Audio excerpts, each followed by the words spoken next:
नमस्कार साथियों, स्वागत है आप सभी का फिर से एक नए वीडियो में। आज हम डिस्कस करेंगे कि आपके पॉलिटेक्निक के एडमिशन में आपको कौन कौन से डॉक्यूमेंट्स जो है रेडी रखने हैं और वहाँ जाके कौन से डॉक्यूमेंट्स आपको मिलेंगे और कौन कौन से डॉक्यूमेंट्स आपको ऑनलाइन वेरीफाई करने हैं, है ना। और हॉस्टल आपको कब मिलेगा, कैसे मिलेगा, इसका प्रोसेस क्या है।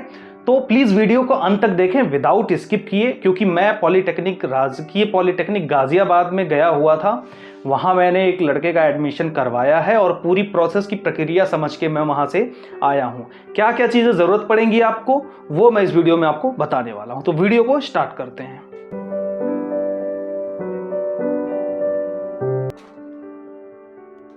देखिए दोस्तों, सबसे पहली चीज़ ये है कि जितने भी आपके पास ओरिजिनल डॉक्यूमेंट्स हैं उनकी आप जो है सबकी कॉपी अपने पास रखिएगा, सेफ्टी से रखिएगा। आप दूर से आएंगे ज़रूर लेके आइए, लेकिन उसको सेफ्टी से रखिएगा, बट लेके आइएगा, इतना ध्यान रखिएगा, क्योंकि डॉक्यूमेंट वेरिफिकेशन के टाइम पे, एडमिशन के टाइम पे भी आपको दिखाना पड़ेगा सारा कुछ। ओके, तो बात करते हैं ओरिजिनल डॉक्यूमेंट्स आपके वहां पे लगेंगे कौन कौन से, मतलब जमा कौन कौन से होंगे। तो ट्रांसफर सर्टिफिकेट है, जिसको शॉर्ट में टीसी बोलते हैं, उसका ओरिजिनल लगेगा। ऑलराइट। अच्छा, कई लोग मेरे से पूछ रहे थे कि क्या इस पे काउंटर साइन की जरूरत है। तो देखिए, अगर आप सेम बोर्ड से आते हैं ना तो काउंटर साइन की जरूरत आपको नहीं पड़ेगी। रीजन बिहाइंड, क्योंकि जब आप अदर बोर्ड से आते हैं, जैसे आप सीबीएसई से पढ़ रहे हैं और आपका जो board of technical education Uttar Pradesh है, ये यूपी बोर्ड है, तो वहां आपके टीसी पर काउंटर जो है सिग्नेचर रिक्वायर्ड होता है। तो यहाँ पे आपको, अगर आप यूपी बोर्ड से हैं तो रिक्वायर्ड नहीं होगा। कैरेक्टर सर्टिफिकेट ये ओरिजिनल लगेगा, मेडिकल सर्टिफिकेट ओरिजिनल, और कम से कम 6 फोटो रख लीजिएगा, जो एक ही तरीके के सारे फोटोज होंगे। थोड़ा फालतू भी रख लीजिएगा, काम आएगा। ऑनलाइन वेरीफाइड डॉक्यूमेंट्स, देखिए अगर आप कॉलेज पहुंच गए, आपके पास क्या है, 10th या 12 की मार्कशीट है, इनकम सर्टिफिकेट है, डोमिसाइल है ना। अगर आप कास्ट मतलब जनरल से नहीं है तो कास्ट सर्टिफिकेट, इन सारे सर्टिफिकेट्स का ऑनलाइन एक वेरिफिकेशन होता है। उसके बाद उसका प्रिंट आउट भी यहाँ पे आपको देना पड़ेगा, ठीक है। तो ये आप जो है ऑनलाइन वेरिफिकेशन करवा के इन तीनों चीज़ों को आप पहले भी रख सकते हैं अपने पास। अगर नहीं रख पाएंगे इन केस, तो जब कॉलेज पर आप जाएंगे तो हो सकता है आसपास कोई दुकान लगा के बैठा हो, छोटा सा कंप्यूटर लेके देखते होंगे, कॉलेज के आसपास लोग बैठे रहते हैं, वहां से करवा लीजिएगा। मेरे ख्याल से 10-10 रुपए में आपको प्रिंट निकाल के वो ऑनलाइन दे देगा, ठीक है। अब बात करते हैं जीरोक्स कॉपी किसकी रखनी है आपको। देखिए, ये बड़ा इंपॉर्टेंट चीज है। कई लोग रैंक कार्ड लेके नहीं जा रहे हैं, कई लोग फीस रिसिप्ट लेके नहीं जा रहे हैं। मैंने देखा बहुत सारी प्रॉब्लम्स वहां पे फेस करनी पड़ रही हैं। तो आपको एडमिट कार्ड लेके जाना है, रैंक कार्ड ले जाना है, प्रोविजनल सीट अलॉटमेंट लेटर लेके जाना है। देखिए, जब सीट अलॉटमेंट कब होता है और एडमिशन की जो ये है, दोनों चीजें ये दोनों डिफर हैं। सीट अलॉट जब आपको हुआ था, जब आप काउंसलिंग करवाए थे, उस टाइम आपकी जो सीट अलॉट हुई थी, एक तो वो लेटर है। इस सीट के अगेंस्ट आपने जो फीस जमा करी है, उसके बाद आपको एडमिशन के लिए लेटर मिलता है, ठीक है, जो कॉलेज के रेफरेंस में होता है। तो ये दोनों चीजें अलग हैं, इनको आप रख लीजिएगा। और जो ऑनलाइन आपने फीस जमा किया है, उसका फीस रिसिप्ट रखिएगा।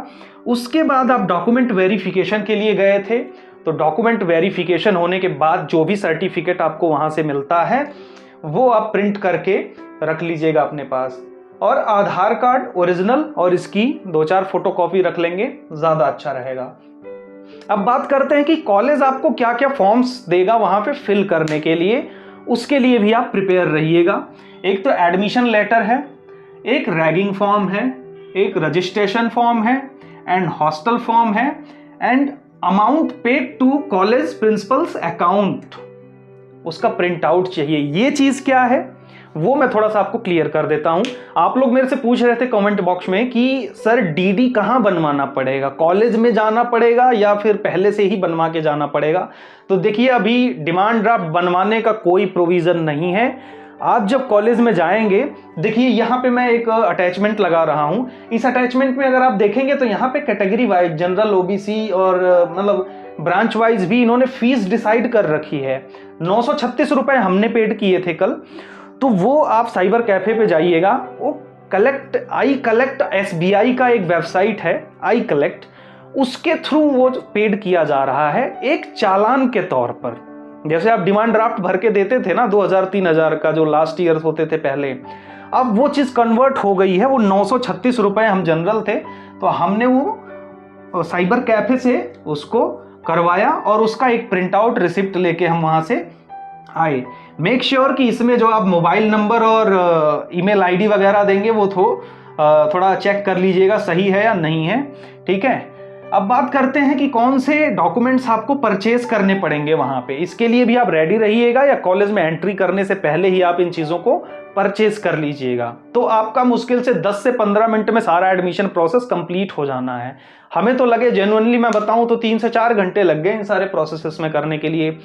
हम लेके गए तो पता चला इनकम डोमिसाइल और कास्ट पे जो है वेरिफिकेशन सर्टिफिकेट चाहिए, इसके लिए गए। दोबारा आए तो उन्होंने बोला जो है ये प्रोविजनल और ये दोनों चीज़ें अवेलेबल होनी चाहिए आपके पास, तो ये हमने दोबारा प्रिंट आउट निकलवा के लाया। मतलब बहुत छोटी छोटी सी चीज़ें थी जो हमें करनी पड़ी दोबारा। तो मैं आपको बता रहा हूँ कि आप दोबारा परेशान ना हो। वहाँ पे एक इन्वेलप खरीद लीजिएगा, है ना। आप उस साइबर कैफे पे जाएंगे, बताएंगे कि ऐसे ऐसे एडमिशन प्रोसेस है, तो वो छोटा सा इन्वेलप जो आता है वो दे देगा। अच्छा, इस इन्वेलप का आप पूछेंगे यूज़ क्या है, तो जब आपका एडमिशन कॉलेज की तरफ से कंफर्म हो जाएगा तो एक एडमिशन लेटर आपके घर पे, जो मतलब जो आप परमानेंट एड्रेस देंगे या जो कम्युनिकेशन एड्रेस आप देंगे, उस एड्रेस पर एक लेटर जो है आपको बाई कुरियर पोस्ट किया जाएगा। उस पर 5 रुपए का टिकट भी लगेगा। वो टिकट आप इन्वेलप पे चिपका दीजिएगा और सबको एक फाइल खरीदिएगा कागज वाली, है ना। वो फोल्डर मत लीजिएगा, कागज वाली फाइल लीजिएगा।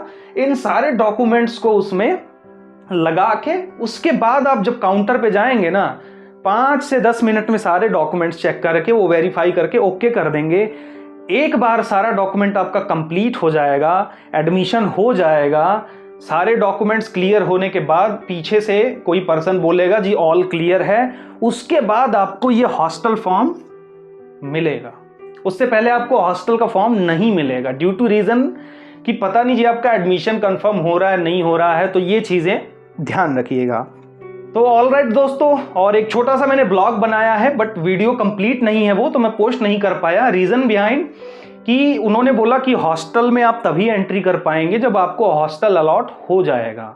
तो मैं वहाँ की, किसी ने मेरे से रिक्वेस्ट किया था कि एक वीडियो बना दीजिएगा गर्ल्स पॉलीटेक्निक का जो हॉस्टल है, बट वहाँ पे जाना अलाउड नहीं है अभी फ़िलहाल के लिए, और वहाँ पे एंट्री भी नहीं मिलेगी ऐसे विजिटर्स को। जब आपका बच्चा कोई वहाँ पढ़ रहा होता है तो आपको वहाँ पे एंट्री मिलती है। आप कोई यूट्यूबर बोल के भी वहाँ एंट्री नहीं ले सकते हैं। तो जितना थोड़ा बहुत हो सकता था मैंने दिखाया है।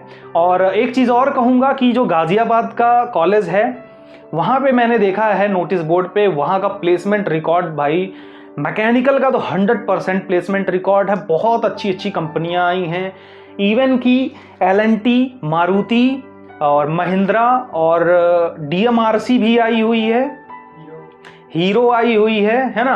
ऐसी बड़ी बड़ी कंपनियां आई हुई हैं बहुत। मतलब मैंने वो लिस्ट देखी ना, जो नोटिफिकेशन लगता है वहाँ पे नोटिस बोर्ड पे, उसमें अगर मैंने 50 कागज़ देखे होंगे ना, तो 50 में से 30 तो मैकेनिकल के थे, ठीक है।